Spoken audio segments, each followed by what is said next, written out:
It is an honour and a pleasure to have been invited to launch Bruce Kay's most recent volume of essays, Colonial Religion, Conflict and Change in Church and State.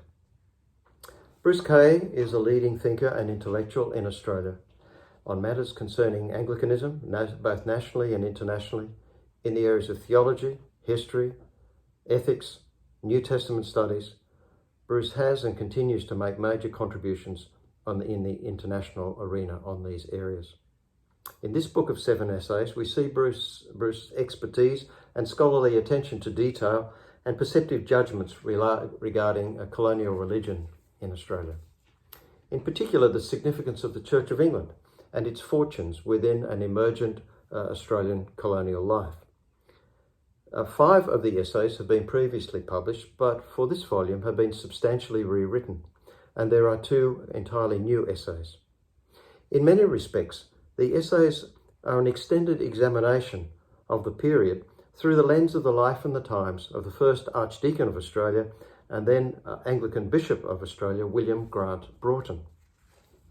The first 3 essays are directly concerned with Broughton, his background, his deep affinity with the high church tradition, the close nexus between church and state, the significance of the royal supremacy, and what Bruce refers to as Broughton's Anglican Christendom. What happened to all this so-called baggage of Broughton that Bruce describes? What happened within an emerging fledgling colonies of Australia? Under the pressure of an emerging democratic society, recognition of increasing religious pluralism, the royal supremacy and the associated Anglican or Church of England hegemony collapsed, but not without a fight in the case of Broughton. But his cause in many respects was doomed. In these 3 essays that open the book, and the 2 that follow on the 1850s Bishops' Conference, Bruce charts the way in which church governance in a new social and institutional setting was crafted. He identifies how the tensions and the conflicts amongst the bishops was masterfully avoided or ignored, a speciality of the Anglican tradition. In particular, Bruce's discussion of the role of the laity in church governance and the increasing significance of this was so important for the newly emerging form of church governance in the Church of England in the colonies. For me, the new essays, chapters 6 and 7, are very instructive and illuminating. The founding of the University of Sydney is a masterful essay highlighting the emergence of a democratic ethos and recognition of plurality in the way social institutions were evolving in 19th century Australia. The tale in some respects is a sad one.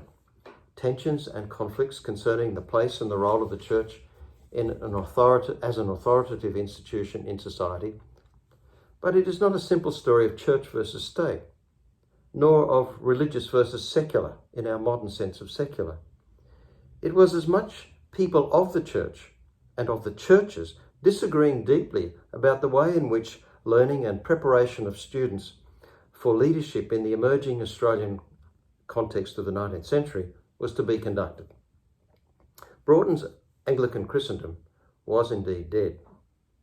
But Christians from various churches were very much a part of the new order as intellectuals and leaders. The final essay called From Anglican Jail to Religious Plurality is worth buying the book for. Here Bruce offers insightful commentary on the significant changes that occurred from early days into the late 20th century. The key here is the emergence and federation of the Australian settlement. White Australian policy, protectionism for industry, imperial benevolence, state paternalism, national wage and arbitration. Bruce says, a form of national unity with a British cultural tone and a social environment as a comfortable context for the Church of England in Australia. But then Bruce adds with a certain bite, perhaps too comfortable. The settlement has indeed collapsed by the mid-20th century. Globalisation, internationalism, extractive capitalism and competition, a place where these days we are all customers. And Bruce identifies some of the significant issues that have arisen for us in recent decades that have been highlighted in Royal Commission's findings in the banks and in other places, the moral vacuum and the corrupt conduct that is associated with the degeneration of some of our institutional life. Throughout these essays, and in particular in the latter essays, a number of Bruce's abiding concerns emerge. First, the importance of institutions, especially civic institutions, as locations for moral character and the values of a people. Secondly, the challenges of dealing with conflict and change institutionally within a democratic society and increasing religious pluralism. Thirdly, the impact on what it means to be church and its role in society. How might indeed it embed itself in ways which are respectful but yet prophetic?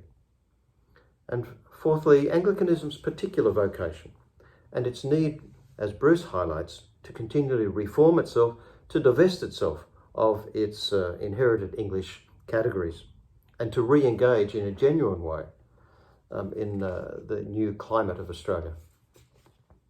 Well, congratulations, Bruce, on a fine set of essays on colonial religion and much more. And I am honoured and delighted to launch your book.